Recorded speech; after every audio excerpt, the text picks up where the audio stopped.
Sweet by and Bun at sundan po natin yung sabing When the Redeemed, mga kapatid. Purihin natin natin mga kapatid.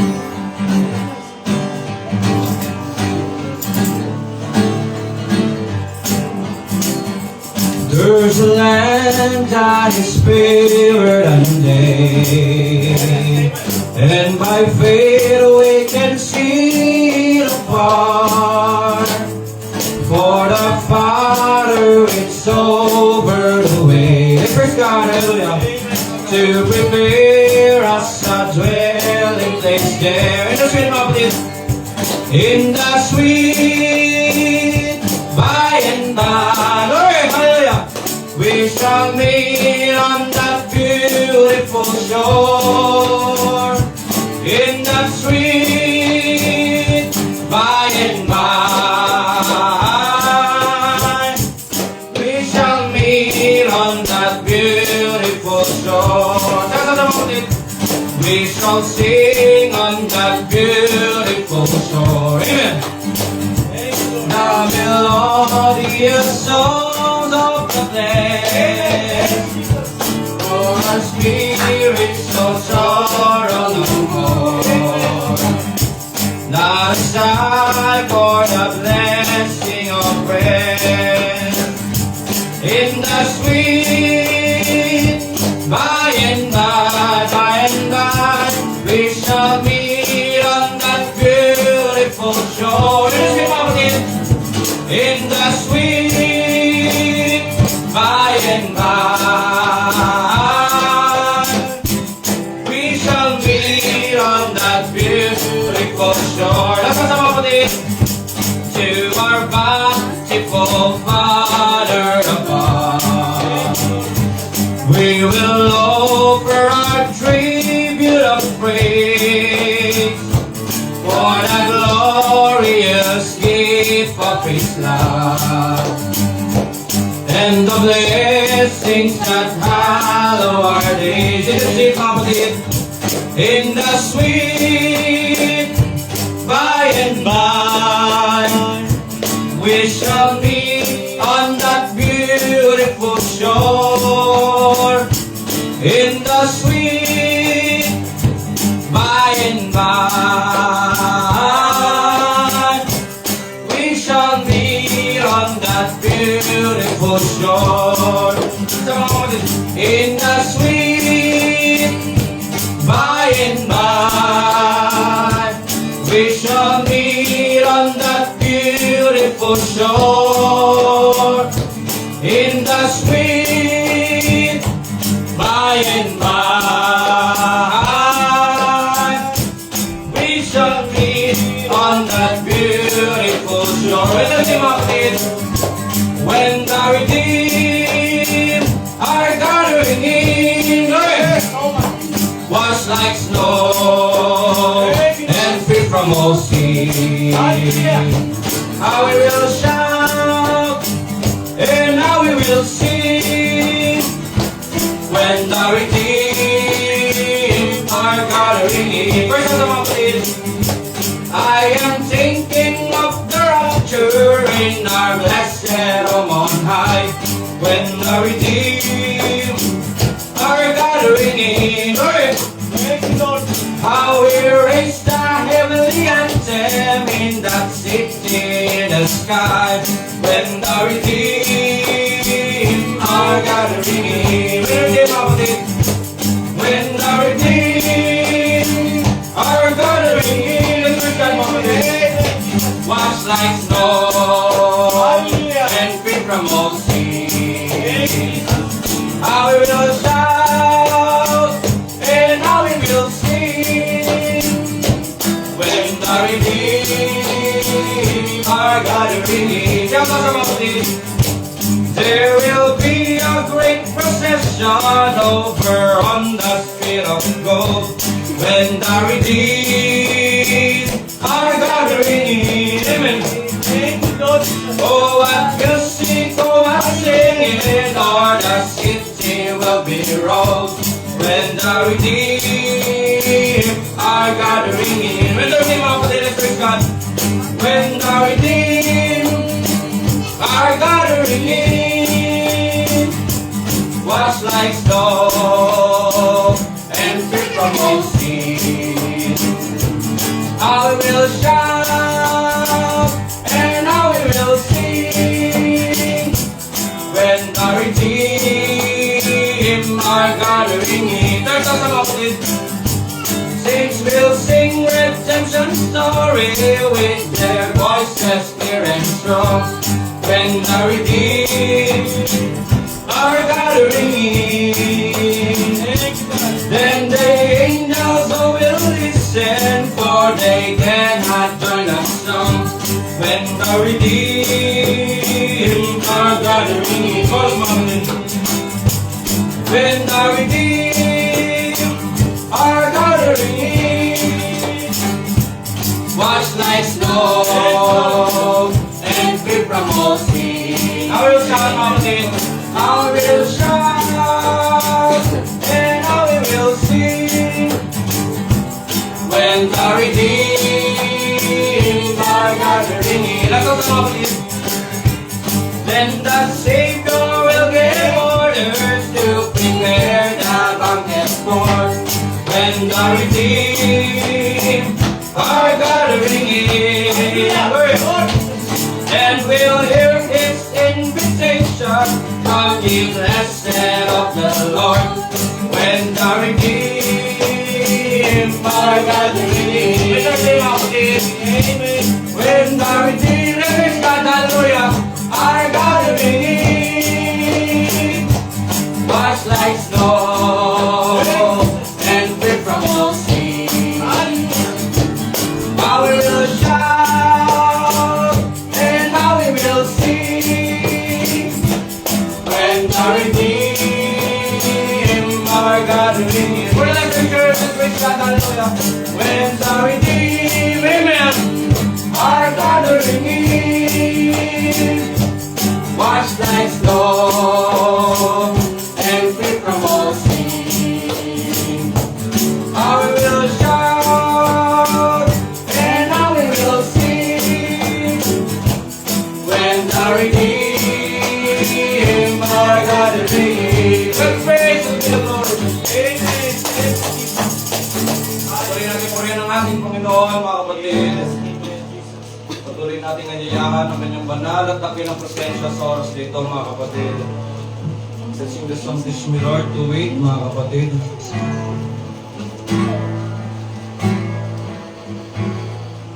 Teach me, Lord, to wait down on my knees, till in your own good time you answer my pleas.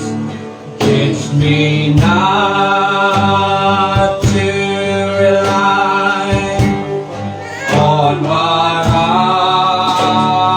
others do, but to wait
Keep my feet with you.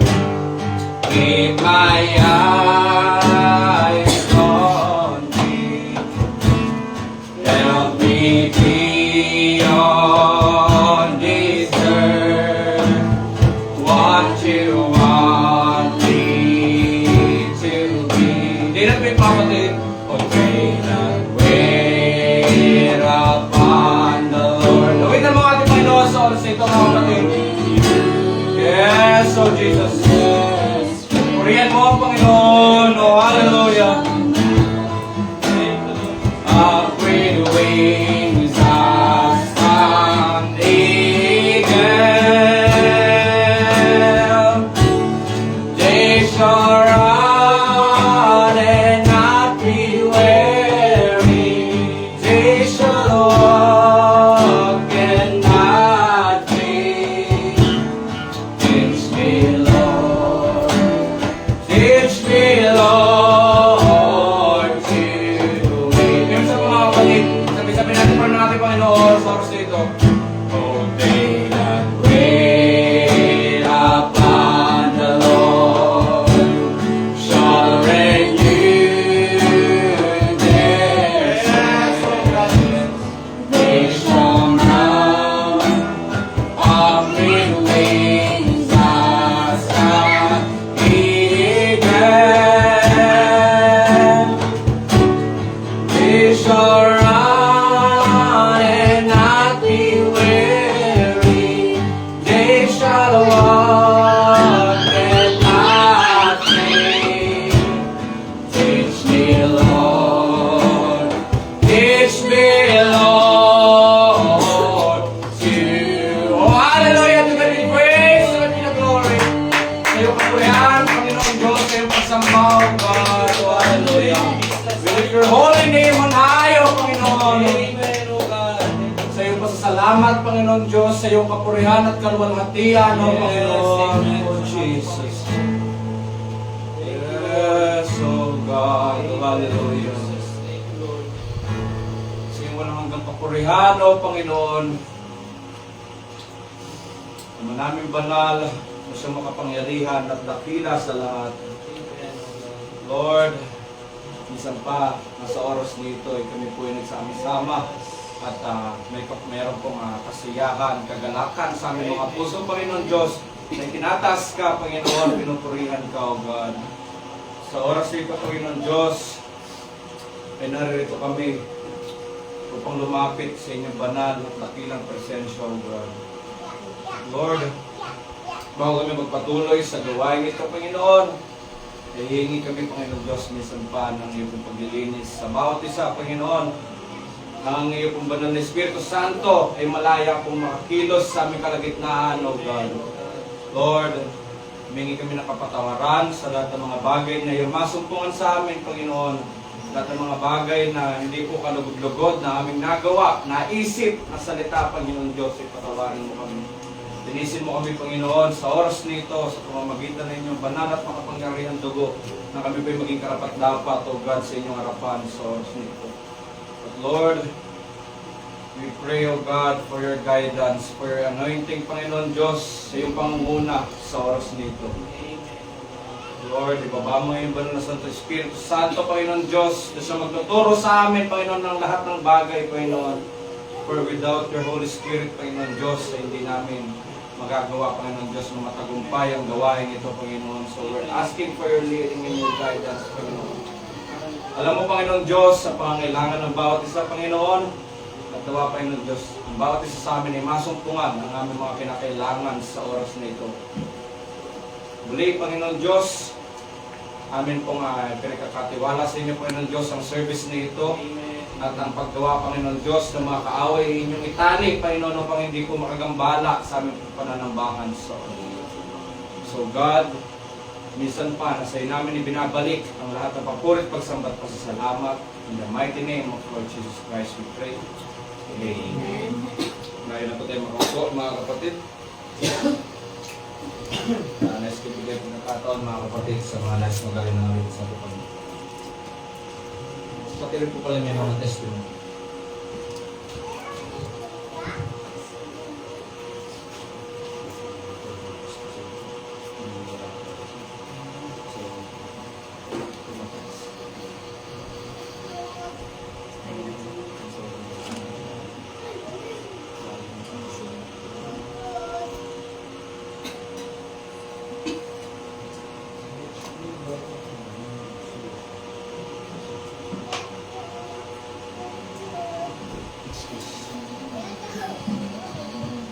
So muli po, isang magandang gabi po sa bawat isa.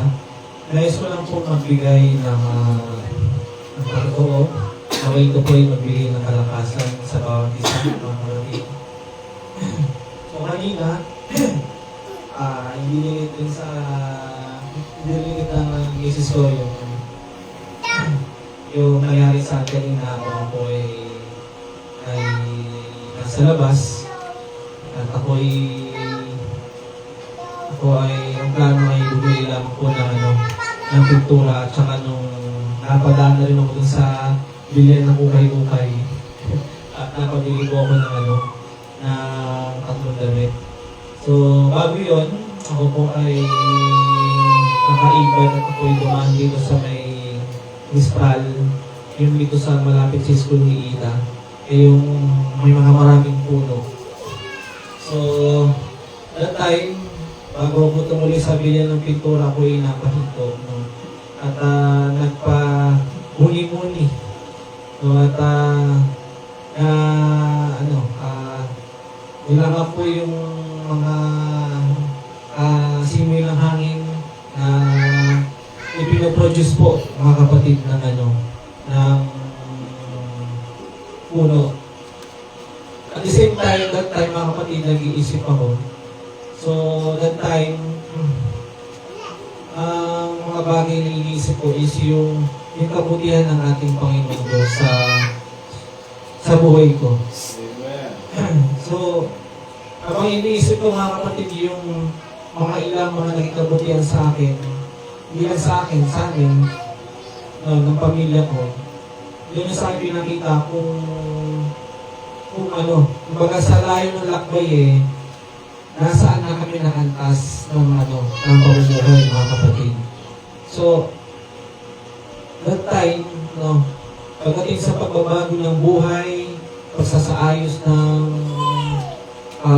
mga pananaw, paniniwala, at the same time is yung mga dating mga katanungan ko sa buhay bilang sa Kristiyano ay pinakita niya, kumbaga nag-reminisce, na ipanumbalik kumbaga yung mga alaala na kung paano ako inayos, paano ako inalis sa mga relihiyong aking kinakaaniba noon.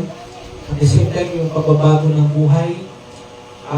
Yung question ko kung bakit gano'n, yung kinamulatan ng aking pamilya. At the same time, mga kapatid, ay yung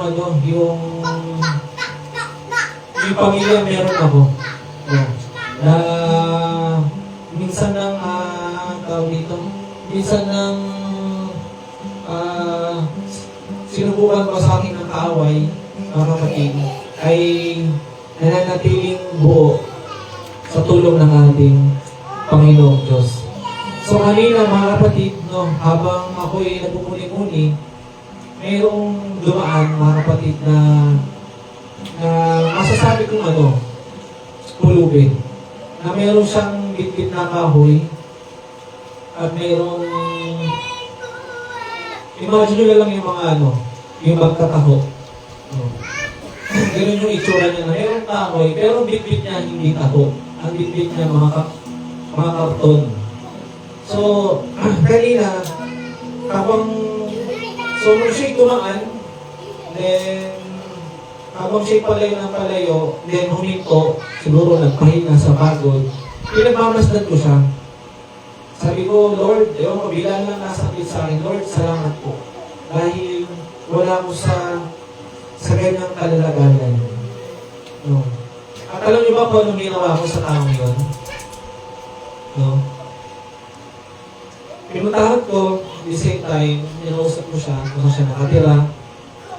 At bago ko bumili ng pintura, yung may tatanong yung mga kapatid, bilang mo siya ng pagkain. No. At after noon, kung yung makita ko na pwede kong mabili na mas malapit lang, bilang ko siya ng mga kain na iinom mga kapatid. And then yun, habang ito'y naibigay ko na sa kanya, inausap ko siya. Sabi ko, Brad, saan ka nakatira ulit? So nabanggit niya kung saan. And then sabi ko Alam mo kay Bian Holmes, alam na daw. Dahil siya taga Pico Rosa lang naman daw. Then, alam niyo ba mga kapatid, sabi ko nga, sabi ko nga, pagka free ka, sabi ko, pumunta ka doon, lalo na pag Sunday, invite kita sa church. Sige. Sabi niya, mas maganda ibigay mo sa akin yung pangalan mo at yung contact number mo. Binigay ko naman mga kapatid. So, that time,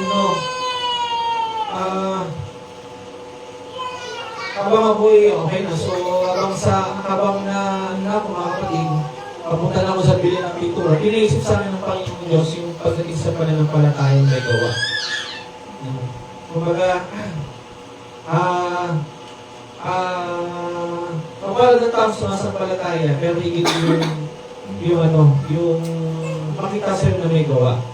At the same time, yung nagliliwanag ka, hindi lang sa loob ng church, yung nakakatulong ka, hindi lang sa loob ng church, sa mga kapatid, at the same time sa ibang tao. So, ang gaan sa puso, nakakagalak talaga yung mga tulong ka sa ibang tao, mga kapatid. Siyempre, hindi ko may naasahan. Pagdating ko doon sa bigyan ng mga damit, alam ni Mrs. yan, hindi naman talaga ako, mahilig magbibili sa mga ukay-ukay. Pero that time, ko bakit may nagtulak sa akin na pumunta doon. Alam niyo ba mga kapatid, pagpunta ko doon, sabi sa akin ng tindera, Sir, bili ka na. Wala pa talaga nabili sa amin. Wala pa kami buhay na mano. Ganun ba? Sabi ko, maganda, mainam yan. Ngayon alam niyo mga kapatid, pagpasok ko, pagkuha ko ng damit, yung pinakita ko kay Mrs. Yung damit na nasa likuran, may Bible verse na Deuteronomy. At hanggang ngayon, hindi ko pa binubuksan. Alam ko may message ang Panginoong Diyos. At alam niyo ba after noon, habang nabili ako, binubok siya. Sabi nga nung isa doon ito na. Ito na yung blessing. Sabi namin. Pagdating mo, sir, may mga papasok na. May mga nagsipasok na mga kapatid. Hindi naman sa mga kapatid. Nakwento ko na yung kay Brother Dave. So maraming pagkakataon mga kapatid na sa tingin kayo pumapasok sa iba't ibang klase uri ng negosyo. Minsan napapansin ko, pagka ako'y napunta, maraming nagsisisunod, maraming nagsisipasok. Ewan ko lang, siguro may nakabuntot sa akin blessing. Hindi naman hindi lang sa spiritual, maging sa material na bagay. Yung dati ko na lang katrabaho yung nangungutang. At yung pinangutang ko mga kapatid, hindi ko lubos akalain. Yung pera pinangutang ko, itinaya niya sa sugal at lumago daw. Kaya, hindi na sa mga kapatid na, bagamat masama, hindi tayo okay nun, di ba? Tama, hindi tayo okay sa sugal, sa kasulatan yun. Pero alam niyo kung anong sabi sa akin ng tao niya, Sir, alam ba, yung pera mo sa akin, may halong pagpapala. Kasi bilis ako kakunting bagay na naitulong mo, lumago. So, napakabuti ng ating Panginoon Diyos, mga kapatid. Yung sa mga simpleng bagay, nakikita natin yung pagkilos ng ating Panginoon. So, kaya nga, napakaraming bagay talaga na dapat ipagpasalamat natin sa ating Panginoon. May mga realization, gagamitin ka para maging channel of blessing sa iba. Nakikita yung liwanag, sa iyo, mga kapatid. Kaya nga, be a light. Tayo ang ilaw ng sanlibutan. Sapagkat nasa atin ang ating Panginoong Yesu Cristo. So nawa ito po ay nag-iwan sa ito ng kalakasan, mga kapatid. Na sa lahat ng oras, maraming bagay na ipaparealize sa iyo ng Panginoon. Maraming sa iyo ipapakita na hindi mo sukat akalain na noon, hindi mo maintindihan. Pero unti-unti niyang ipinapaliwanag sa iyo. Kaya nga sabi ni Pedro doon sa communion natin, sabi ni Jesus Christ, ngayon hindi mo pa naiintindihan kung maunawaan. Pero, pagdating ng araw ay mauunawaan mo rin. So, yun lang po mga kapatid. Maraming salamat po.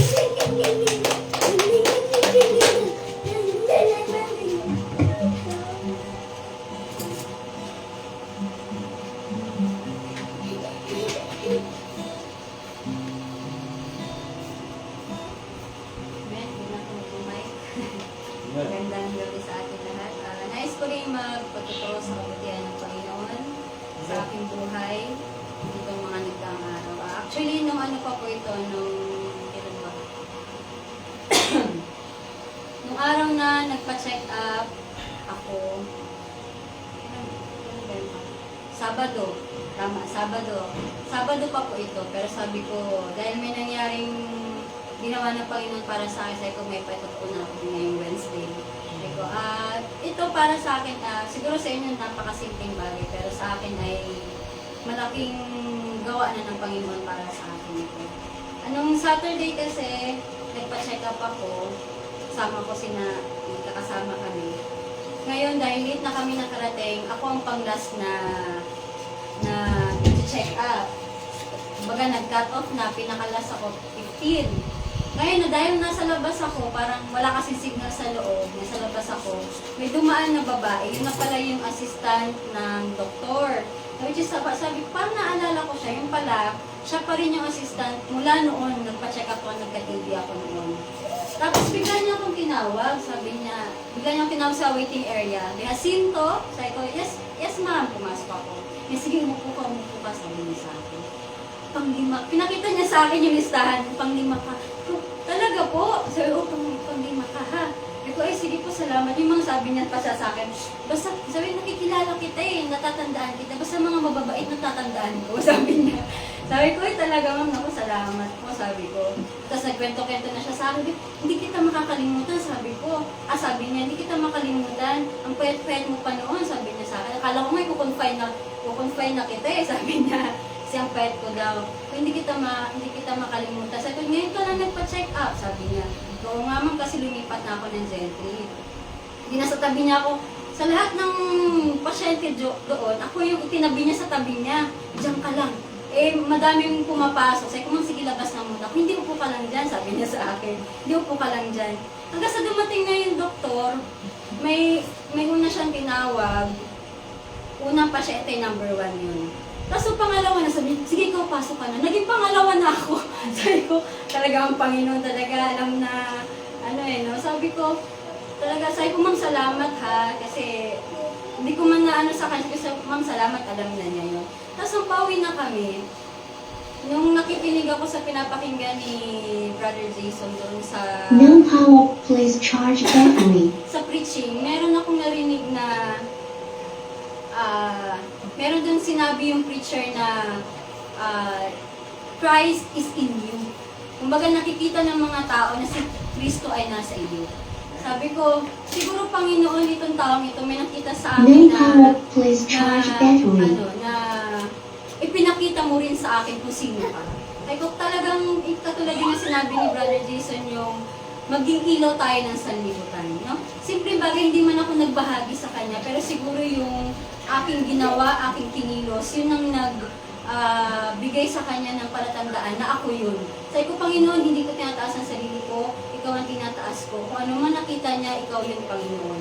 Kaya sabi ko, salamat dahil simpleng bagay na yun, nakita niya kung ano yung kabutihan, kung ano yung mabuti. No? Nagpapasalamat ako sa Diyos dahil siya ang naglagay sa akin sa kung ano meron ako ngayon. Siya ang nagturo sa akin, siya ang nagbago sa akin na kung sino ako ngayon sa dati na binago na ng Panginoon. Kaya talagang simpleng bagay lang yung pero natutuwa ako kasi ang Panginoon pag kumilos talagang ipa-priority ka. No? Talagang kahit, sabi ko nga, hindi ko alam kung negative ba yun kasi nalagpasan ko yung mga pasyenteng dapat silang nauna. Pero sabi ko, Panginoon, ikaw ang kumilos, hindi ako, ikaw ang gumawa ng bagay na yun. Yung lamang po nais kong purihin ng Panginoon.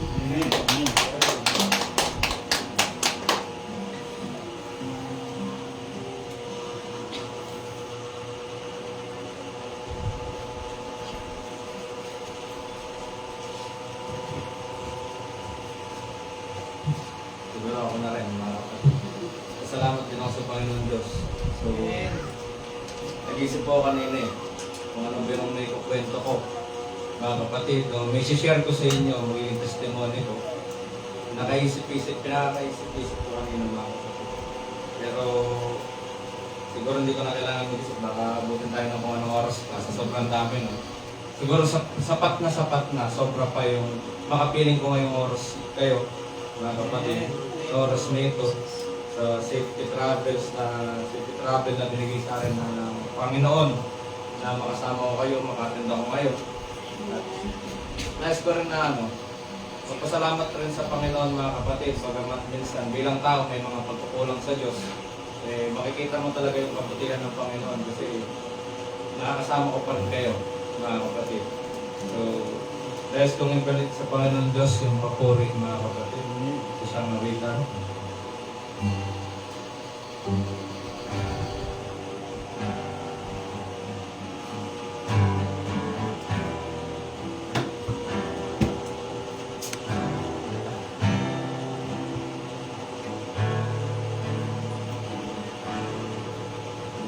Siyasatin mo, Jesus, ang puso ko sa kasalanang nagawa laban sa iyo. Magtatapat, sumasamo, dumudulog sa harap ng banal mong trono, lumalapit, di man karapat-dapat sa kabanalan mo. Biyaya at kawan, kapatawaran sa'yo ay nakamtan ko, o aking Jesus.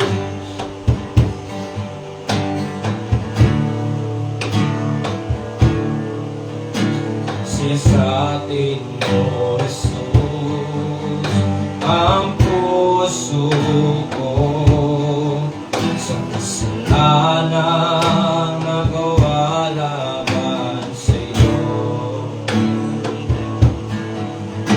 Pagtatapat, sumasamo, dumudulog sa harap ng banal mong trono, lumalapit, di man karapat-dapat sa kabanalan mo. Biyaya at kawan, kapatawaran sa'yo ay nakamtan ko, aking Jesus. Lumalapit, di man karapat-dapat sa kabanalan mo. Biyaya at kawan, kapatawaran sa'yo ay nakamtan ko, aking Jesus. Ay nakamtan ko, aking Jesus.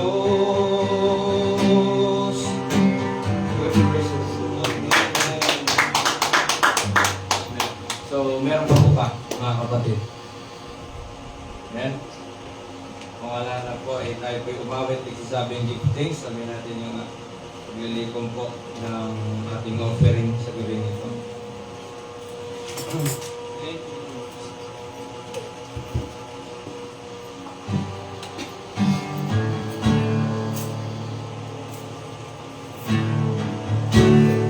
Give thanks with a grateful heart. Give thanks unto the Holy One. Give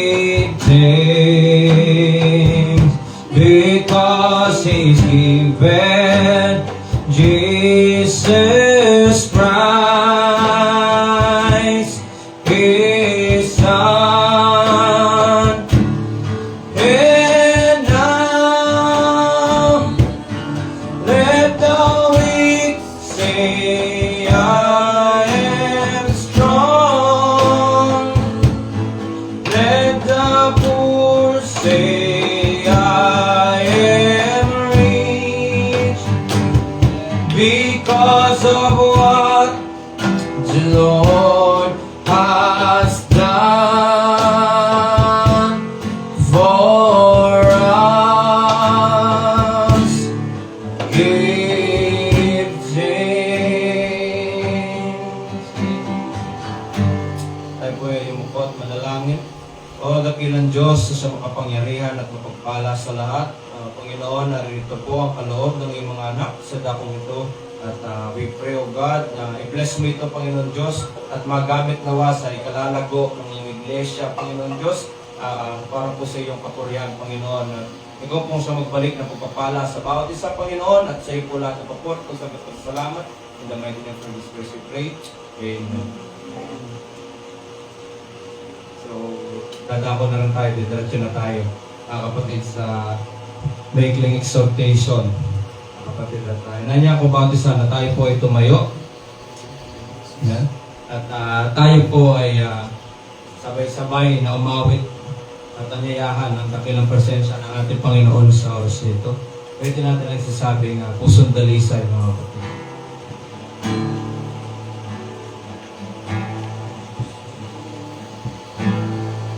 Pusong dalisay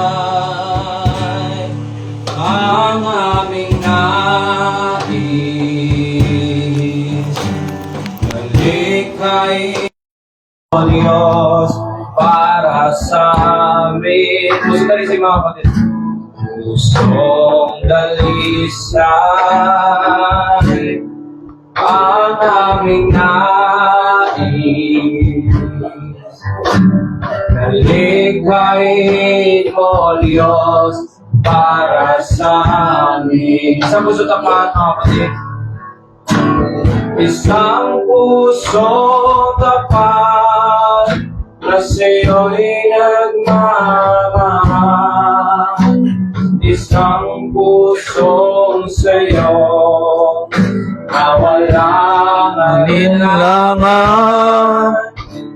Isang pusong tinititi mo na ika'y parangalan. Handog ko'y pagpupuri sa'yo lamang, Jesus. Isang pusong tapat na sa'yo'y nagmamahal. Isang pusong sa'yo'y sa walang alinlangan. Isang pusong tinitibok na ika'y parangalan. Handog ko'y pagpupuri sa'yo lamang, Jesus. Hallelujah. Muli pa, tayo po ay panandaliang yumuko at manalangin. Panginoon, sa gabi nito, aming pinagpapasalamat ang inyong presensya.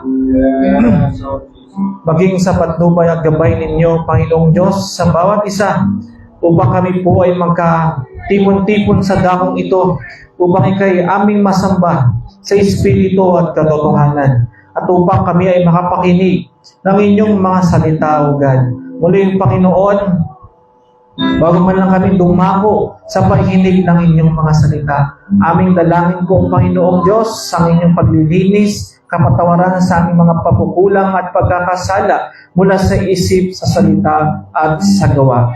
Lord, once again, ang inyong abanlingkod na gagamitin sa dakong ito na mag-ahayag ng maikling mensahe ay inyong gabayan, O Panginoon, naway kayo ang siyang magturo at magbigay ng kapahayagan sa mga pag-aaral na ito, O Panginoon, and let your understanding, O God, ang siyang mauna, ang siyang gumabay, O Panginoon, not my own understanding.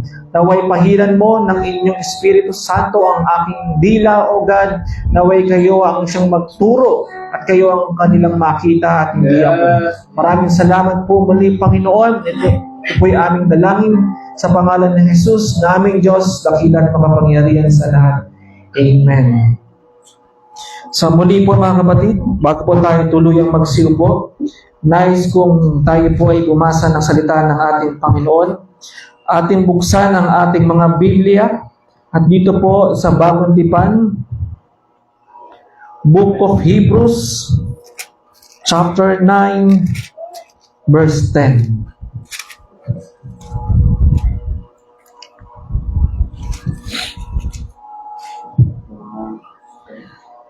Hebrews chapter 9 verse 10. Sabi ko rito, mga kapatid.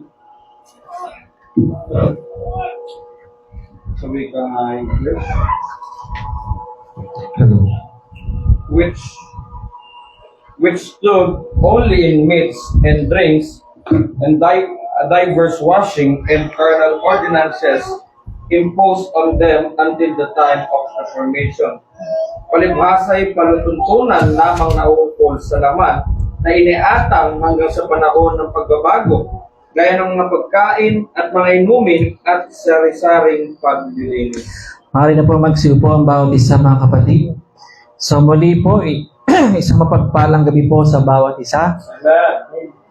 Kagalakan po mula sa akin mga kapatid na kayo po ay aking makapiling muli sa dahong ito at tayo po ay makapagsama-sama na makapagbigay ng papurit, pasasalamat at patotoo, no, para sa kalakasang espiritual at higit sa lahat para tayo po ay makapakinig ng salita ng ating Panginoong Diyos muli sa mga oras na ito. So aking binabati din bukod sa mga kapatid na naririto, maging sa mga kapatiran natin na ngayon po ay manonood ng ating live, mula sa mga kapatiran natin nasa malalayo, nasa iba't ibang dako po ng Pilipinas. So sa di pagtatagal mga kapatid, ako po ay dadako na sa pagtuturo. Naway sama niyo ako sa inyong mga panalangin. Naway ang Diyos ang siyang magbigay ng kapahayagan sa mga pag-aaral natin ngayong gabi.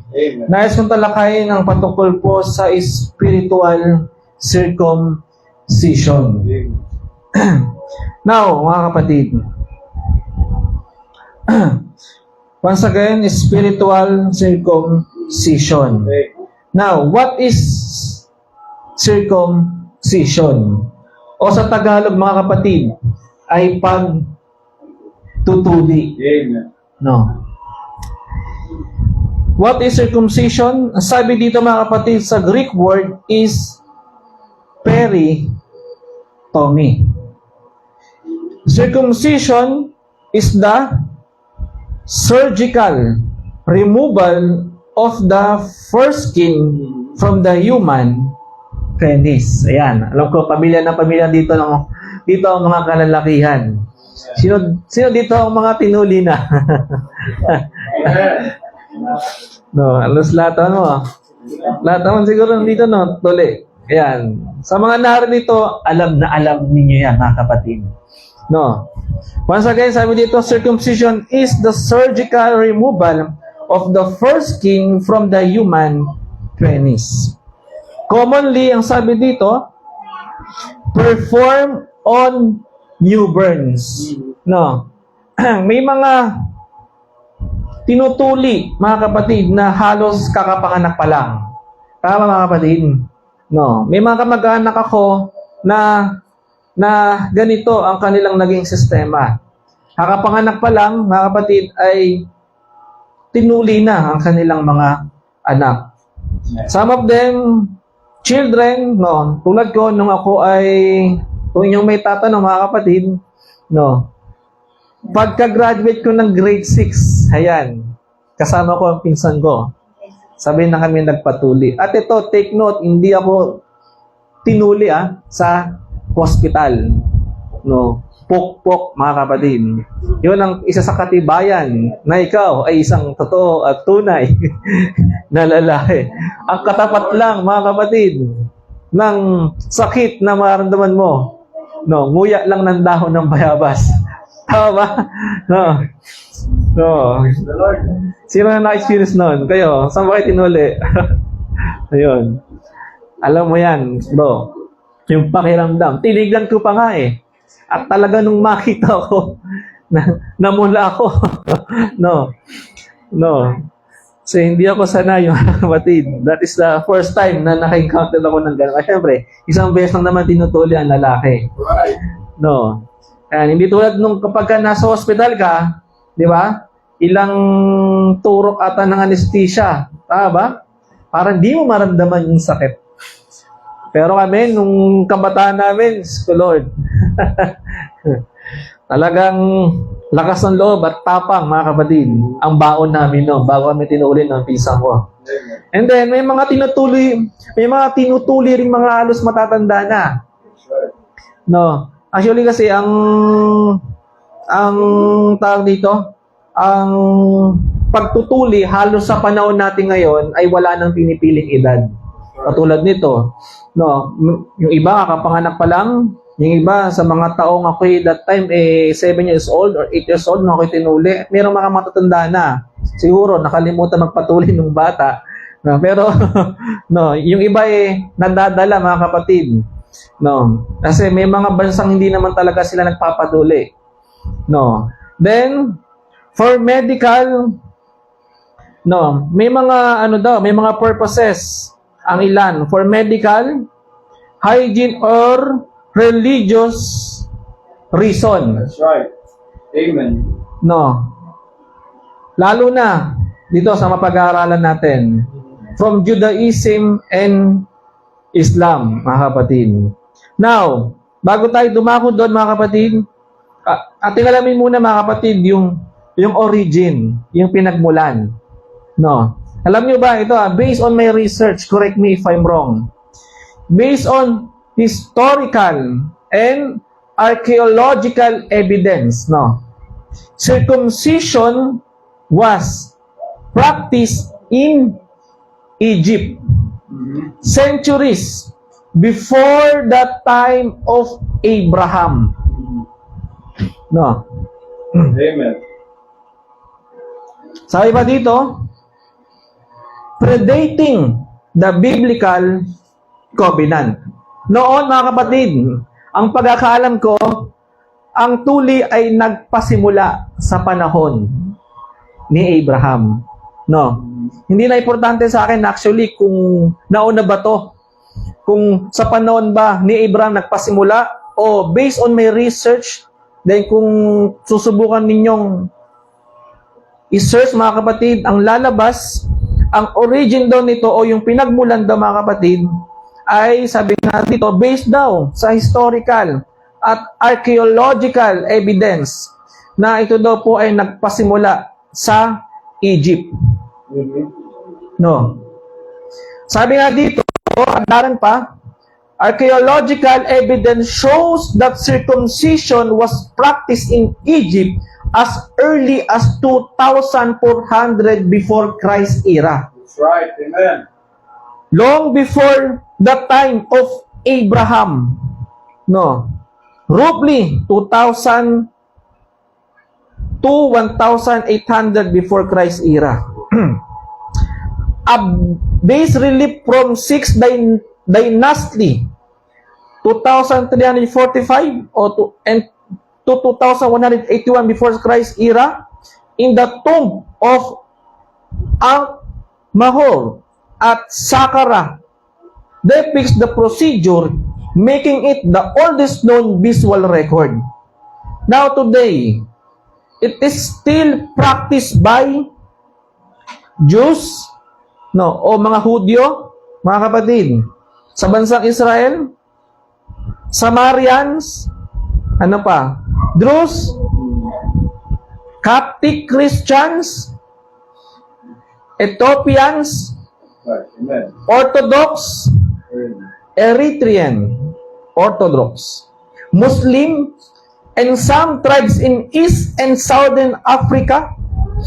Other countries with significant rates of circumcision include the United States, South Korea, and the Philippines. Siyempre, hindi mawawala ang Pilipinas. No. Kung mabalita ang supot ka, talagang sigurado ang kantsaw ng tao, mga kapatid. No. Iba, talagang hindi mo makakalimutan. No. Nabanggit doon, mga kapatid, kung anong mga bansa. No, dito sabi nga still practice, no. Now, ano naman yung mga purposes, no, mga kapatid? May mga purposes mga kapatid Historical origin and purposes. Sa ancient Egypt, mga kapatid, ito mga purposes nila. The earliest documentation comes from Egyptian tombs and mummies where it was likely practiced for hygiene, no, purity, and as a rite of passage for priests and elite. Now, while modern evidence-based benefits focus on reduced STI and UTI rates. No. That's right. Ayon sa pag-aaral to, mga kapatid, no. So, kung titingnan niyo, mga kapatid, kung ang pag-uusapan ay medical, no, kahit sa panahon, mga kapatid, ng ancient Egypt, mga kapatid, no, sabi nga nila, purposes where it was likely practiced for hygiene. No. Sa atin, naman ngayon, ganun din. Tama, for hygiene. Bukod doon, mga kapatid, yung mga sakit na tinatawag na UTI, tama ba? That's right. No. Nakakapagpababa daw. Tama ba? No. Reduce, tama, reduce, di ba? Nakakapagpababa. No. So, may mga good benefit din ang pagtutuli. Talaga. Then, sabi nga dito, isa pa. In various African, tawid tayo ng African, tawid tayo sa Australian. Sabi nga dito, aboriginal cultures, ito, patungkol naman sa kanilang mga kultura, it was and still is a rite of passage marking a boy's transition to adulthood, testing courage and endurance. No. Yun naman ng purposes. Now, ito, isa ng mga purposes, mark of slavery. Tanda daw ng mga taong nakakulong. Tama ba slavery? Ano siya? Mga alila. Alila. Tama. Alila. Sorry. In some instances, it was used to mark prisoners of war or slaves. Often as a less lethal alternative to castration of signifying the superiority of the victor. No. Now, last. Religious covenant. Ito na yon. Amen. Judaism. In the Bible, circumcision was established as a covenant between God and Abraham. Amen. That's right. Symbolizing membership in the Jewish people. No. Siyempre, doon tayo dadako, mga kapatid. Amen. No. Circumcision's origin in the Bible stems from a covenant God made with Abraham sa Genesis chapter 17. Now, sinabi doon, mga kapatid, no, ang pagtutuli daw po, it is a covenant, no, ng Diyos. Covenant God made with Abraham. The question is, mga kapatid, ano nga po ba ang covenant? What is covenant, mga kapatid? Ang covenant, mga kapatid, sa Tagalog ay pakikipagtipan. Sabi dito, ang pakikipagtipan ay isang kasunduan. Right. O isang kontrata. O nakatakdang mga pangako sa bawat pagitan ng tao o sa pagitan ng Diyos at ng tao, mga kapatid. Now, ang Diyos ay nagbigay. Kung titingnan niyo, mga kapatid, ating babasahin na ang Diyos, sabi nga dito, mga kapatid, ay nakipagtipan kay Abraham. At ang isa sa tanda ng pakikipagtipan ng ating Panginoong Diyos, kanino? Kay Abraham, ay ang pagtutuli, mga kapatid. No? Ang Diyos ay nagbigay ng tanda ng pagkikipagtipan kay Abraham, where every male was commanded to be circumcised as a sign of belonging to God's chosen people, marking their commitment and symbolizing purification from sin. Ating basahin, mga kapatid. Genesis chapter 17 verses 1 to 14. No. Sige po, basa. Sa 1 muna. Sabi dito sa Tagalog, at nang si Abraham ay may 99 na taon, ay napakita ang Panginoon kay Abraham at sa kanya'y nagsabi, ako ang Diyos na makapangyarihan sa lahat. Lumakad ka sa harapan ko at magpakasakdal ka. Next. At ako'y makikipagtripan sa iyo at ikaw ay aking pararamihing mainam. At nagpatelepa si Abraham at ang Diyos ay nakipag-usap sa kanya na sinasabi, tungkol sa akin, narito ang aking tipan ay sumasa iyo at ikaw ang magiging ama ng maraming bansa at hindi natatawagin ang pangalan mong Abraham kundi Abraham. Amen. Ang magiging iyong pangalan sapagkat ikaw ay ginawa kong ama ng maraming bansa. At ikaw ay aking gagawing totoong palaanakin at papanggagalingin ko sa iyo ang mga bansa at magbubuhat sa iyo ang mga hari. At aking pagtitibayin ang aking tipan sa iyo at sa iyong binhi pagkamatay mo sa buong kalahian nila na tipang walang hanggan na ako'y magiging iyong Diyos at ng iyong binhi pagkamatay mo.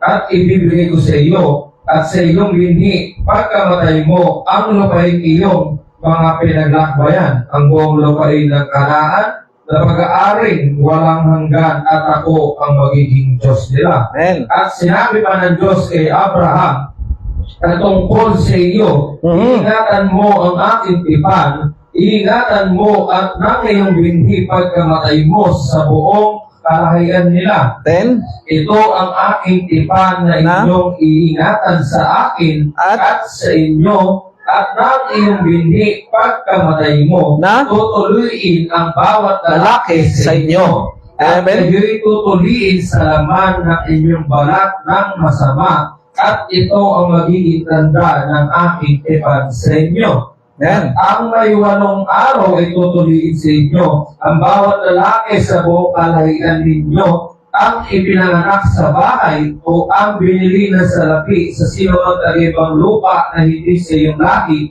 ang ipinanganak sa bahay at ang binili ng iyong salapi ay dapat tuliin. At ang aking tipan ay isa sa iyong laman na pinakatipang walang hanggan. At ang lalaking hindi tuli na hindi tinuli ang laman ng kanyang balat ng masama, ang taong yaon ay mahihiwalay sa kanyang bayan, sinira niya ang aking tipan. Hallelujah, mga kapatid. Nang minsan ang ating Panginoong Diyos ay nangusap kay Amang Abraham, ang Diyos ay nakipagtipan, mga kapatid. Sabi nga dito sa 10, ito ang aking tipan na inyong iingatan sa akin at sa inyo at ng iyong binhi pagkamatay mo. No? So, meaning, ang tipan, mga kapatid, ay hindi lamang po, mga kapatid, ito kay Abraham, sabi nga dito, mga kapatid, hanggang sa kanyang binhi, hanggang sa pagkamatay niya. No? Sabi nga dito, tutuliin ng bawat lalaki sa inyo, mga kapatid. Sabi sa 11, at kayo'y tutuliin sa laman ng inyong balat ng masama, mga kapatid. No? At ito ang magiging tanda ng aking tipan sa inyo. So malinaw mga kapatid na ang tuli mga kapatid ay isang tanda ng pagkipagtipan ng ating Panginoong Diyos kay Abraham. At sabi nga dito, may 8 araw ay tutuliin sa inyo. May taon mga kapatid. May taon. Kapag ang bata ay tumuntong na po ng 8 years old, ay tutuliin na ang batang ito. Ang bawat lalaki sa buong, sabi dito, kalahian ninyo, ang ipinanganak sa bahay mo, o ang binili ng salapi sa sino mang taga-ibang lupa na hindi sa iyong lahi. No exemption mga kapatid. Lahat tutuliin. Ang ipinanganak sa bahay at binili ng iyong salapi ay dapat tuliin daw. At ang aking tipan ay sa iyong laman na pinakatipang walang hanggan. O sa English mga kapatid, everlasting covenant. No. Handaan nyo ito mga kapatid dahil babalikan natin to. Sinabi doon, everlasting, not eternal covenant mga kapatid. Kasi may mga kautusan na binago mga kapatid sa lumang tipan. Kaya nga sinabing everlasting, not eternal. Sabihin, everlasting means time of space. Tama ba mga kapatid? No. Sabi nga rin sa 14, at ang lalaking hindi tuli daw, ano ang gagawin pag hindi tinuli? Pag hindi tuli? Aasa rin sa panahon natin ngayon.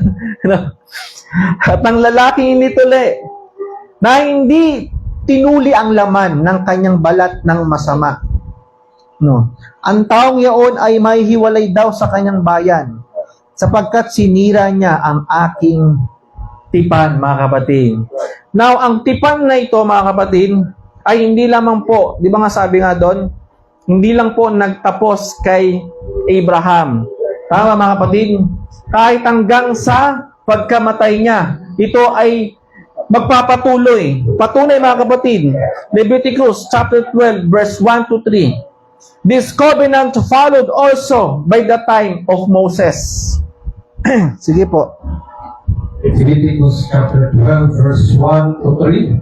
At sinalita ng Panginoon kay Moises na sinasabi, salitain mo sa mga anak na Israel na inyong sabihin kung ang babae ay maglihi at mga anak ng isang lalaki ay magiging karumaldumal na 7 araw ayon sa mga araw ng karumihan ng kanyang sakit ay magiging karumaldumal. At sa ikawalong araw ay tutuliin ang bata sa laman ng kanyang balat ng masama. Ayun, no? Mga kapatid. So, hanggang sa pagpasok ni Moses, mga kapatid, ito po ay nagpatuloy. Not even in Moses, kahit sa panahon ni Joshua. Sige po, basahin natin. Joshua chapter 5 verses 2 to 3.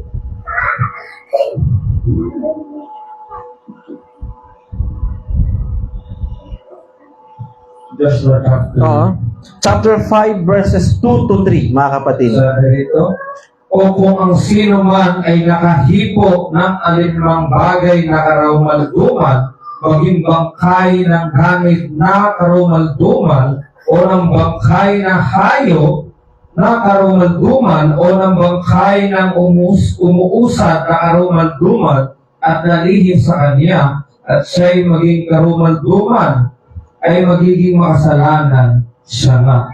O kung siya'y nakahipo ng karumaldumal ng tao, Saan niya bro? Sorry. Joshua chapter 5. Tama? Joshua chapter 5 verses 2 to 3. Sige po. Joshua chapter 5 verses 2 to 3.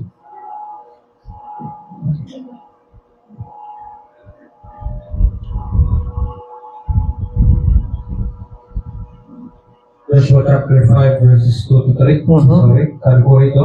Nang panahong iyon ay sinabi ng Panginoon kay Joshua, gumawa ka ng mga sundang na pingi ang bato at ulihin mo uli na ikalawa ang mga anak ni Israel. At gumawa si Josue ng mga sundang na pintiang bato at inuli ang mga anak ni Israel sa buron ng mga balat ng sasama. Ayun, no?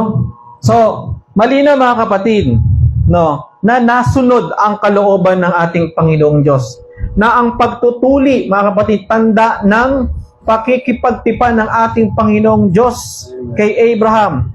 Ito po ay nagpatuloy hanggang sa pumasok ang panahon ni Moses at sa panahon ni Joshua, at ito po ay ipinagpatuloy ng mga Hudyo sa mga nagdaang siglo at magpasa hanggang ngayon. Tandaan niyo mga kapatid, no? So ang question, ang tipan ba ng pagtutuli ay nabago?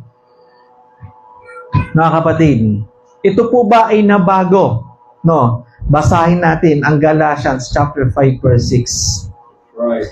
Ito po ba ay nabago na sa panahon natin ngayon, mga kapatid? Sabi po rito, Galatians chapter 5 verse 6, sapagkat kay Kristo Jesus, kahit ang pagtutuli ay walang kabuluhan, kahit man ang di pagtutuli, kundi ang pananampalataya na gumagawa sa pamamagitan ng pag-ibig. Ayun, no? Na kung titingnan niyo mga kapatid, ang Galatians chapter 5 verse 6 ay hindi na po parte ng lumang tipan. Tama ba? Ito po ay parte na ng bagong tipan. Tama mga kapatid? Sinabi dito mismo ni Pablo, sapagkat kay Kristo Jesus daw, kahit ang pagtutuli ay walang kabuluhan. No?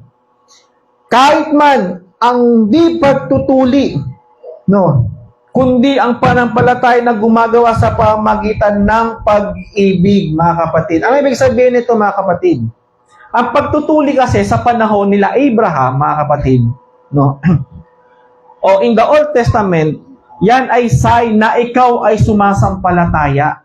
Alam niyo ba yung mga kapatid? Amen. Na ikaw ay sumasampalataya. No. Tanda yon. No. Na ikaw ay sumasampalataya, mga kapatid. No. Ngayon, sa panahon natin ngayon, sinabi dito, mga kapatid,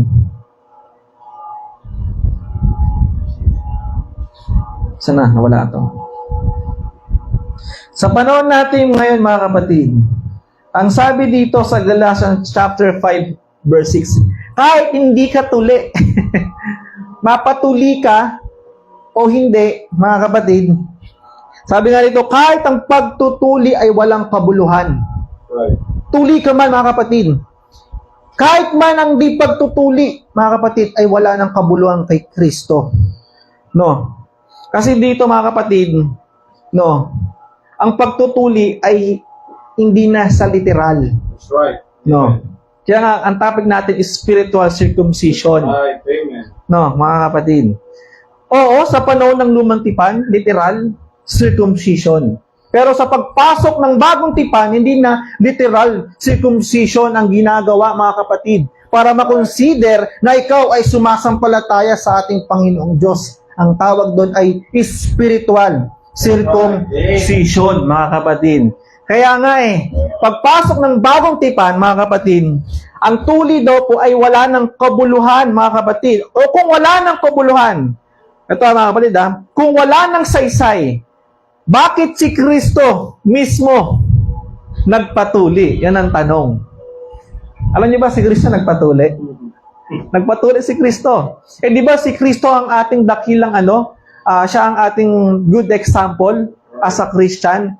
No. Kung wala ng kabuluhan o wala ng saysay sa bagong tipan, sabi nga ni Pablo, wala na raw kabuluhan kay Kristo. Bakit si Kristo nagpatuli kung wala ng kabuluhan? Basahin natin, mga kapatid. Luke chapter 2 verses 21 to 24.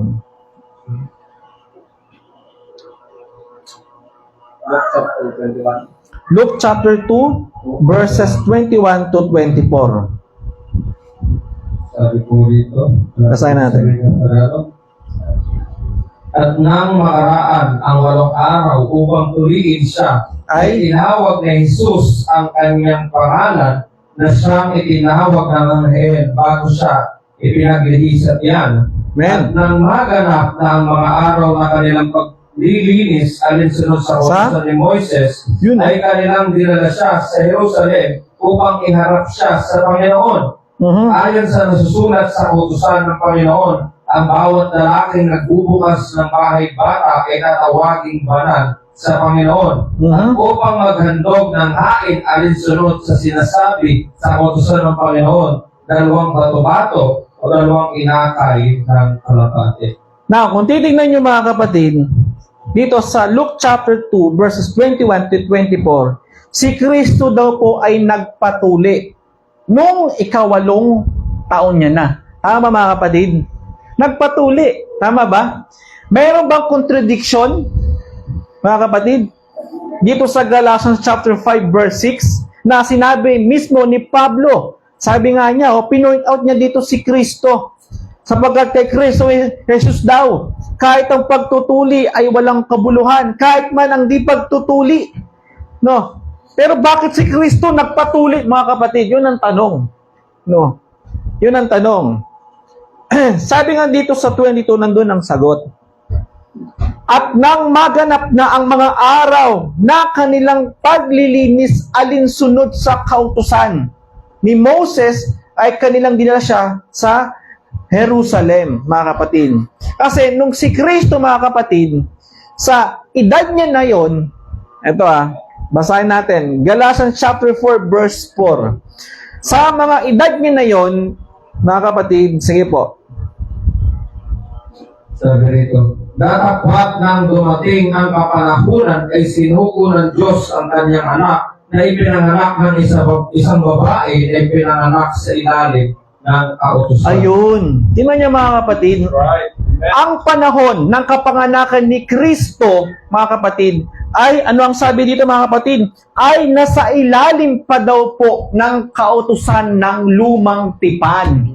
Mga kapatid, hindi pa na ipapangaral that time ang bagong tipan. That's right, amen. No. Hindi pa mga kapatid.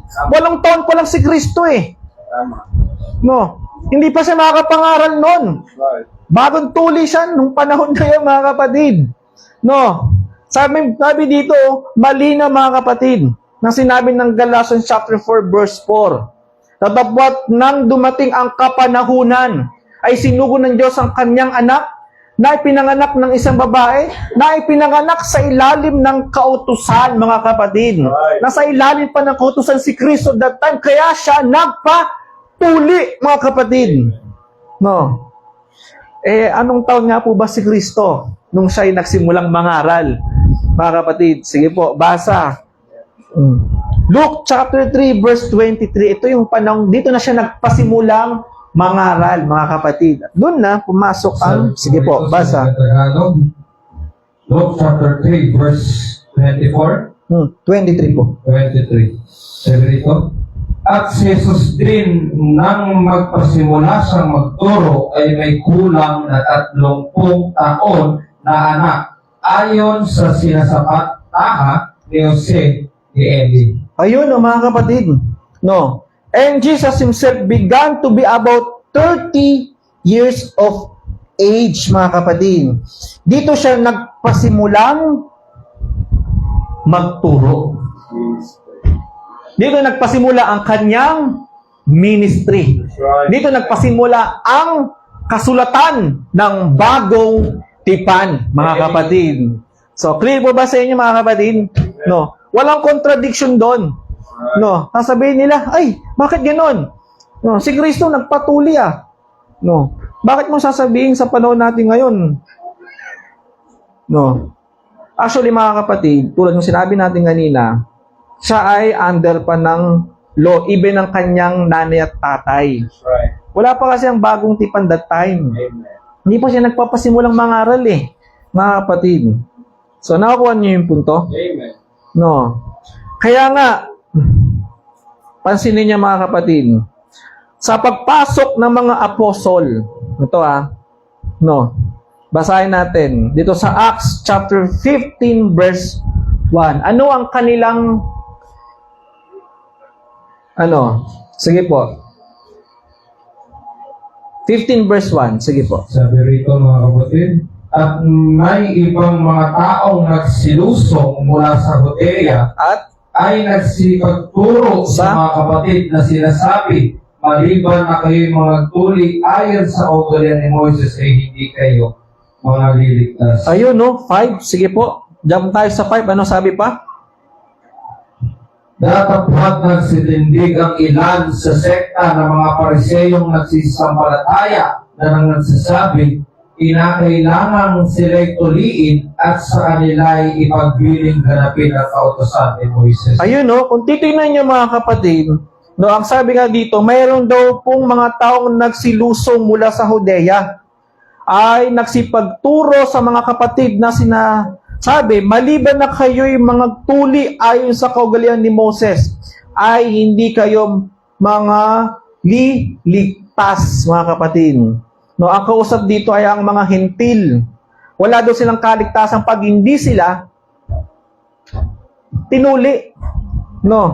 Kaya nga sabi nga sa 5, may mga nagsipagtindig daw ng mga sekta, ng mga pariseo nagsisampalataya na nangsasabi, kinakailangan ngang sila'y tuliin at sa kanilang ipagbiling ganapin ang kautusan ni Moses. Pero ano ang sabi ng mga apostol, mga kapatid?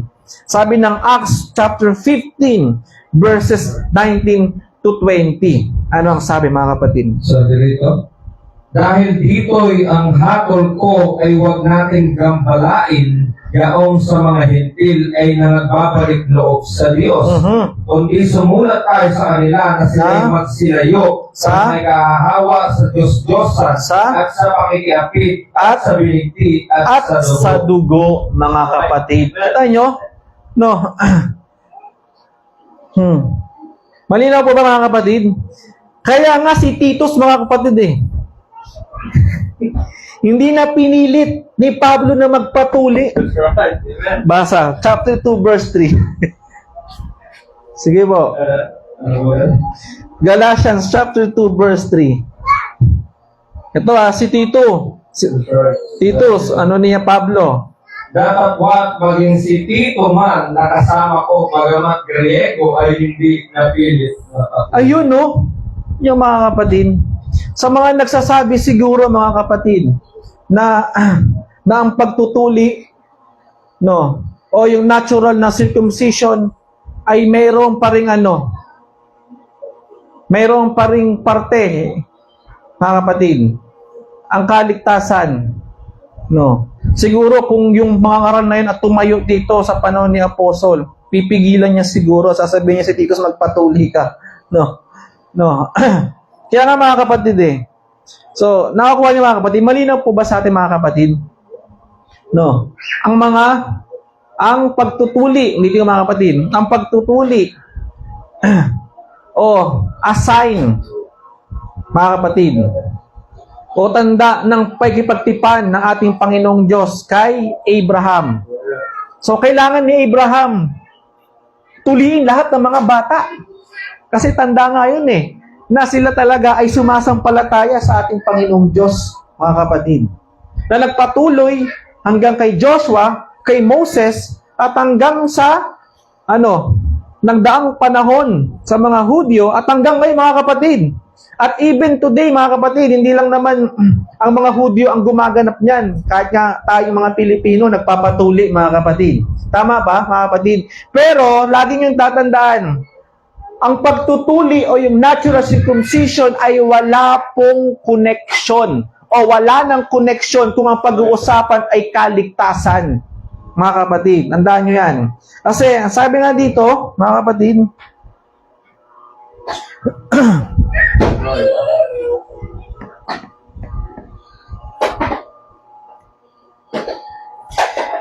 kanina, di ba, binasa natin, mga kapatid, basahin natin ng Hebrews chapter 8 verse 13. Ang sabi dito, mga kapatid, ako ang babasa. Doon sa sinasabi niya, isang bagong tipan ay niluma niya ang una. Tatapwat ang nagiging luma at tumatanda ay malapit ng lumipas.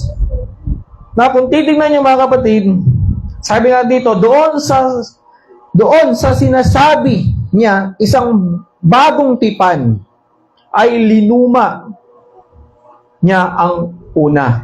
Halimbawa mga kapatid, pag may bago tayong damit, yung mga dati nating damit ay nagiging luma. Tama mga kapatid? At yung mga lumang gamit na yon o damit, di ba, hindi na natin nagagamit? Kuha niyo yung punta mga kapatid. Ganon din mga kapatid. Nang pumasok ang bagong tipan mga kapatid, may mga kautusan from the Old Testament na hindi na po applicable sa panahon natin ngayon.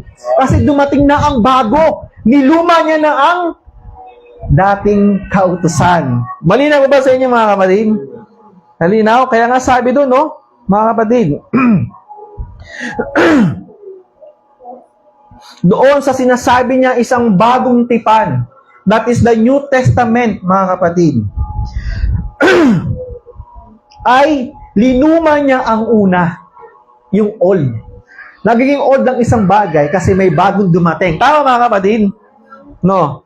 Datapwat ang nagiging luma at tumatanda ay malapit ng lumipas. No, kung idudugtong natin sa Hebrews chapter 9 verse 10 kanina, dun sa binasa natin, palibhasa ay palatuntunan lamang na ukol sa laman na iniaatang hanggang sa panahon ng pagbabago, mga kapatid. No. Ano ibig sabihin ng mga kapatid? Ang kautusan ba kay Noah ay salita ng ating Panginoon Diyos, mga kapatid?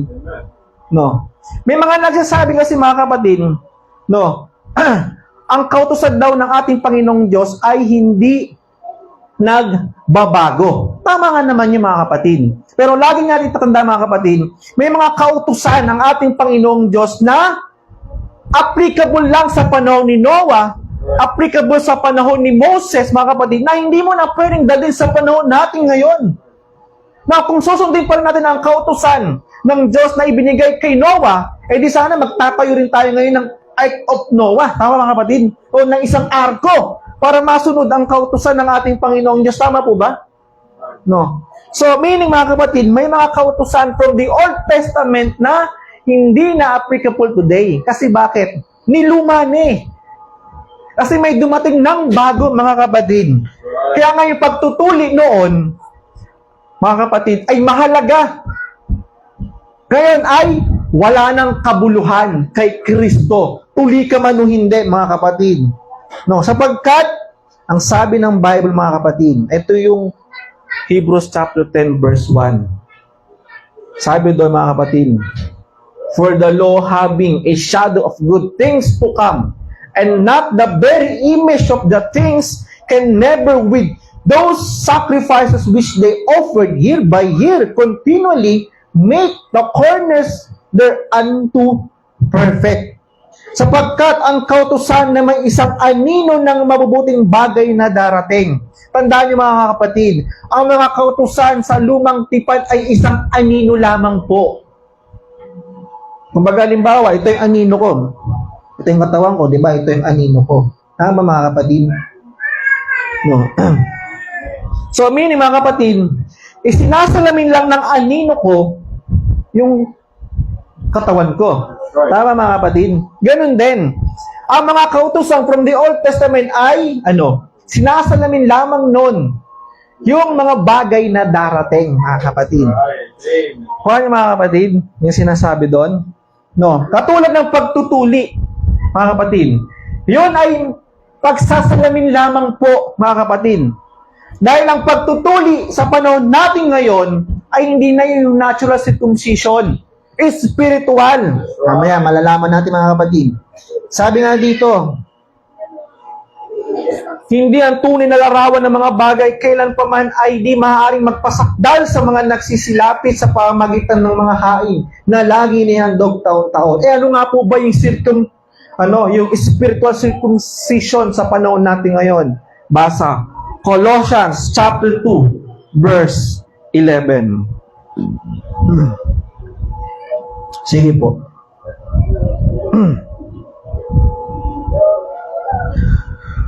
Verse 11.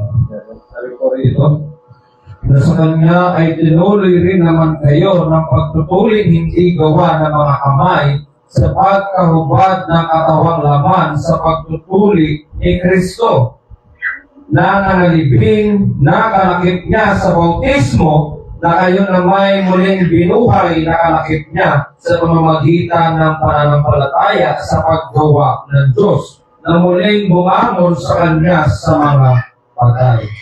Colossians 2:1 yan, bro. 2:11. Yes, Colossians chapter 2 verse 11. Amen. Sige po. Now, kung titingnan nyo mga kapatid, malino doon sa sinasabi ng Bible. Sa Colossians chapter 2 verse 11, na sinasabi mga kapatid,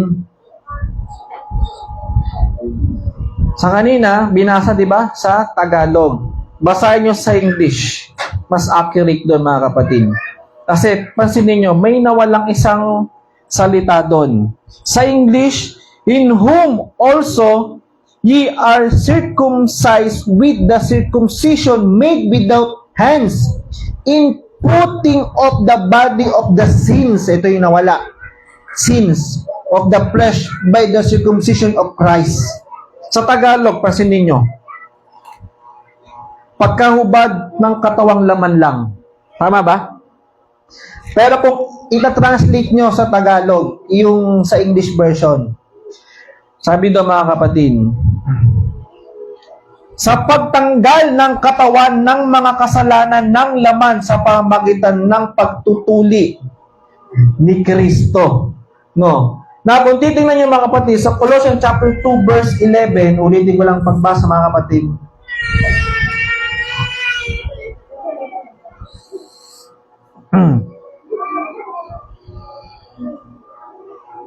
In whom, sabi doon, also ye are circumcised with the circumcision made without hands. Before, ang circumcision is made by hands. Tama ba? In natural. Tama ba mga kapatid? Ngayon daw, ang pagtutuli ay hindi na sa pamamagitan ng ng kamay. Tama mga kapatid? Sinasabi dito,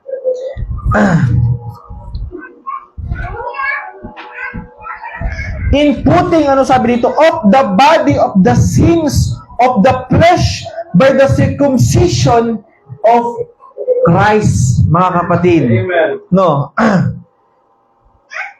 Ngayon, ang question, mga kapatid. Saan tayo tinutuli ni Kristo? Diba sinasabi doon mga kapatid? Lamang makasalanan. Tama ba? Amen. Romans chapter 2 verse 29. Sabi dito, mga kapatid, saan tayo tinutuli ni Kristo? Kung sa panahon ni Abraham, yung tinatawag na foreskin, tinatanggal yon. Di ba? Kahit naman sa ating mga lalaki, di ba, nung tinuli tayo, merong laman na tinanggal. Tama ba mga kapatid? No. Sa ibang kasi Brad, mga kapatid, sa ibang bansa, parang kinakat lang. No, ang kanilang pagtutuli. Sa iba naman, talagang yung lambing na kung tawagin. Talagang pinuputol yon, mga kapatid. Kasi nga, ayon sa medical purposes, mga kapatid, nakakasama. Tama ba? Yung UTI natin, sa ating bilang mga lalaki, napapababa, mga kapatid. Kung tayo ay magpapatuli. No. Kung ano, mga kapatid. Kaya dito, sabi nga dun sa binasa natin kanina, mga kapatid, yung spiritual circumcision natin today, hindi na, sabi nga dun, in whom also ye are circumcised with the circumcision made without hands. Mga kapatid, hindi na in natural circumcision, mga kapatid. Spiritual na, mga kapatid. No. At saan tayo tinutuli? Sabi ng Romans chapter 2 verse 29, sabi dito mga kapatid, natapwat siya'y Hudyo sa loob. At ang pagtutuli ay yaong sa puso. Amen. Mga kapatid.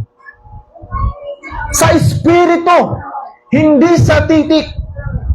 ang kanyang kapurin ay hindi sa mga tao, kundi sa Diyos, mga kapatid.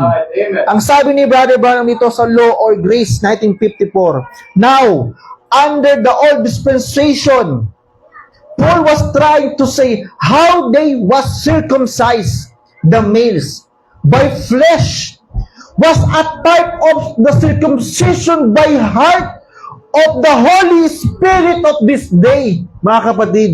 No? Si Kristo mismo, Right. ang siyang tumutuli, mga kapatid, sa atin, That's right. mga kapatid. No? Paano ang pagtutuli sa puso, mga kapatid? Ayan ang tanong. Ano ba yung tinutuli sa puso? No? Basa. Jeremiah chapter 4, verse 4 from the Old Testament. Sige po.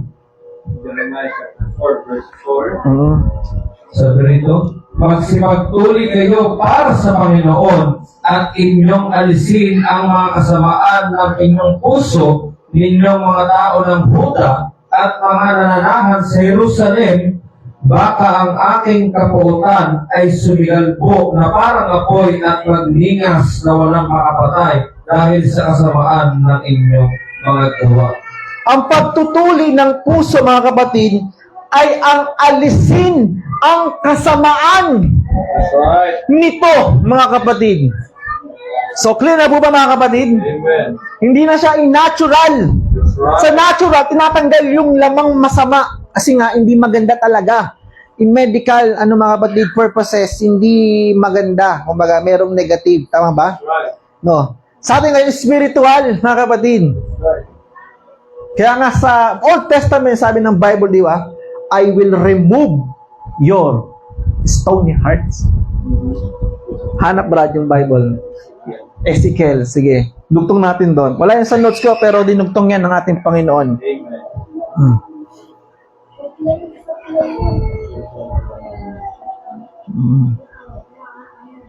Ezekiel chapter 36, verse 26, sabi rito, sabi in English, Sige po. a new heart also will I give you, and a new spirit will I put within you, Amen. and I will take away the stony heart out of your flesh, and I will give you an heart of flesh. Sa Tagalog, Amen. bibigyan ko rin naman kayo ng bagong puso at lalagyan ko ang loob ninyo ng bagong diwa at aking aalisin ang batong puso Hallelujah. sa inyong katawan at aking bibigyan kayo ng pusong naman. Yun, no, mga kapatid.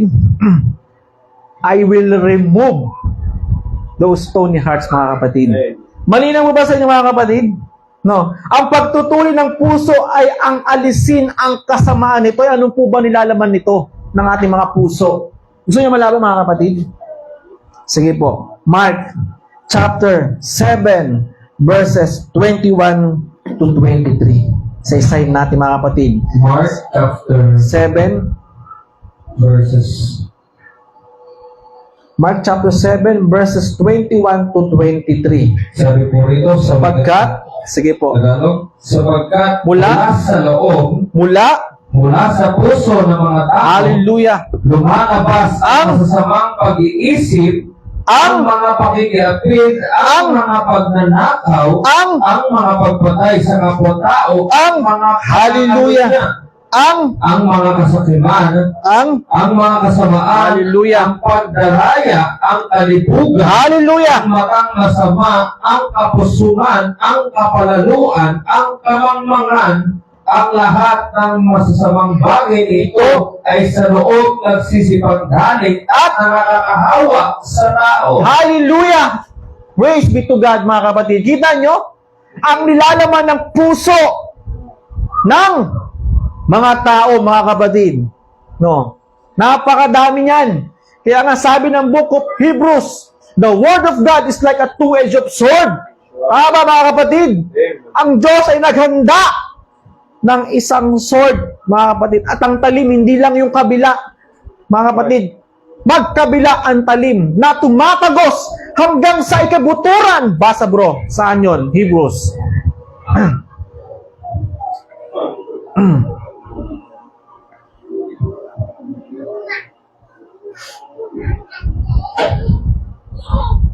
Hallelujah.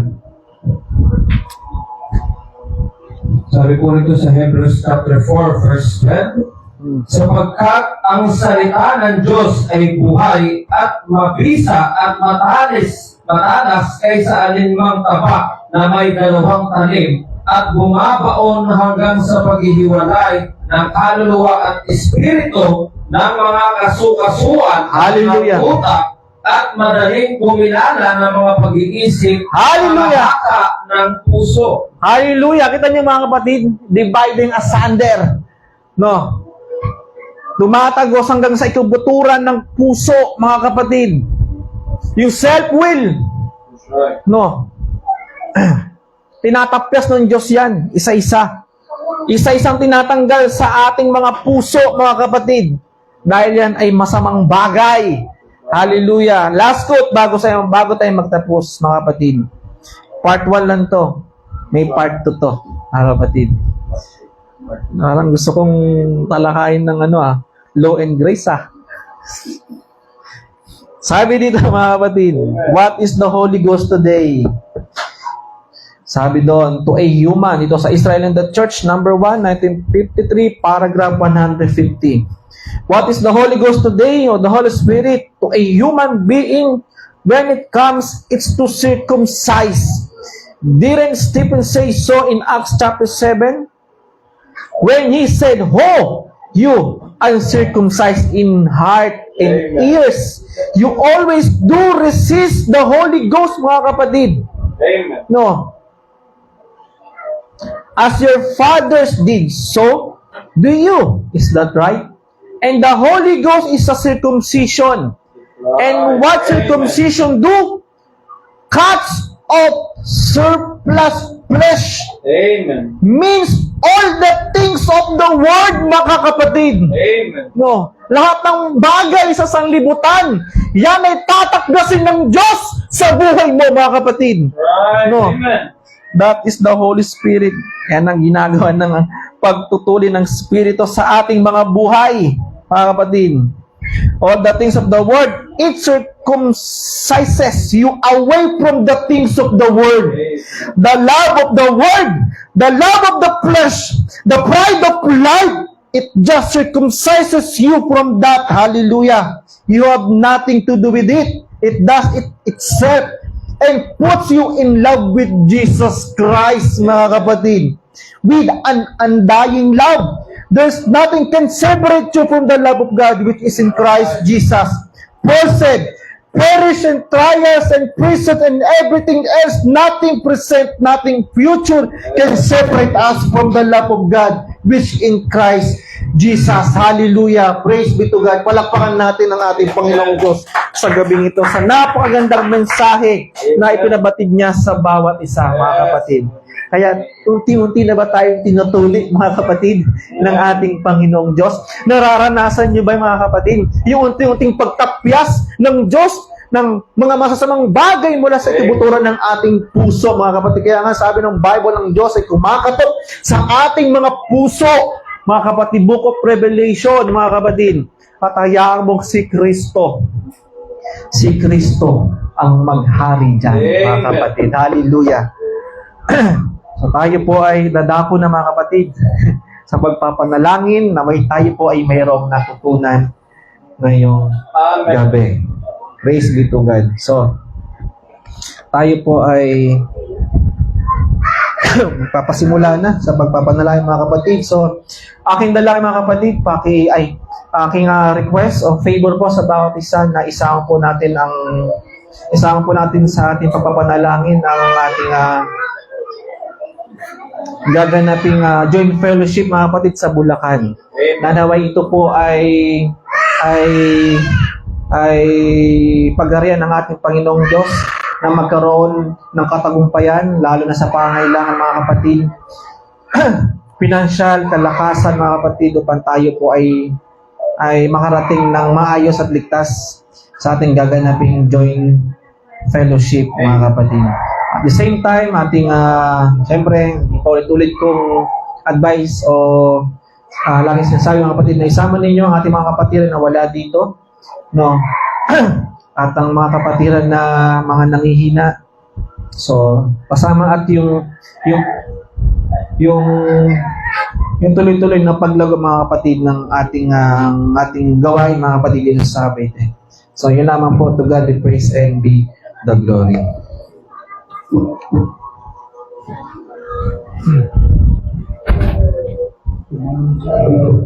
So, isama rin po natin sa prayer request yung ating sila Ender na nasa dako po ng Cebu ngayon, nag-mission.